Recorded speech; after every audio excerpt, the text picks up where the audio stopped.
ए भैया तार बाबू के बियाह होता हो। का बात करता रही बुढ़ापा में? अरे तार हो बाबू ना होई बाबू। का बाबू बाबू बाबू ए बाबू आओ ना। अरे ई त हमर मजनुआ हो। अरे भाग जो ना त तहरा के मुआ देहे सोन। ए बाबू बाबू बाबू आओ ना। हाँ बहुते प्यारी करी ले जानू देख ल सीना फाड़ के अइबू ना तो मर जाइब दो तहवे चियार के। बाबू ना बहुते प्यारी करी ले जानू देख ल सीना फाड़ के आवो ना तो मर जाइब दो तहवे चियार के। मेरी शादी में अड़चन लाओ ना। बाबू बाबू अरे का हो? भाई जी थोड़ा धीरे मारिए ना, अभी ताजा ताजा वैक्सीन लिए हैं, बहुत घाव लग रहा है।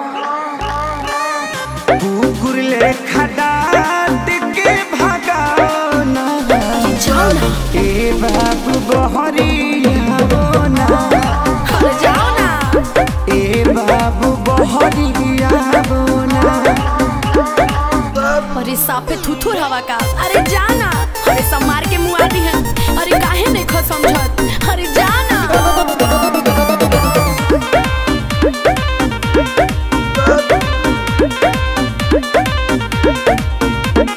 फेसबुक पर देखनी ह शादी के क्लिप के लव के ते धो दे हली गोबर से लीप के। बाबू अरे हदे पिटौल बड़ा यार। भाग भाग भाग नाता भाई हमर धाके लती ये दिए बड़े खिसियाई ललूर लंगड़ धके तोहके बनाइए दिए बुझे। देखो माथा मेरा गरम होना। हे बाबू आओ ना। भाई से अपना हूँ कवाओ ना। ए बाबू बहरिया ना। ए बाबू बहरिया ना। साफा समझाओ तो नहीं अब की बार हाथ गोड़ कपार सब टूट जाए। अरे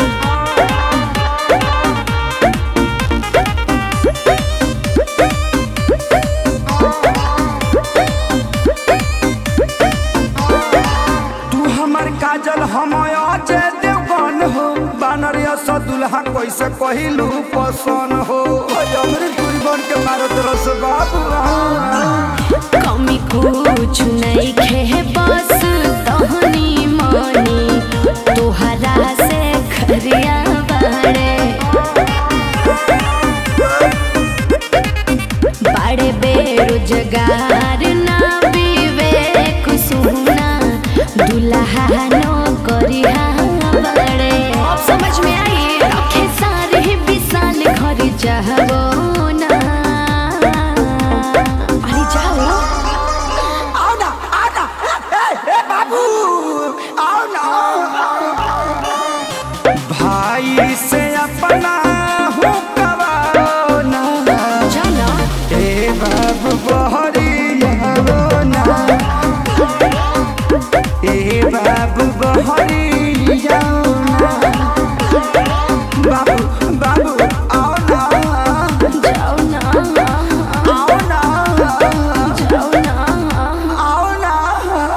अरे मर जाइबे रे मजनुआ। भाग जो। ए पंकज जी गड़िया लेके आई ना।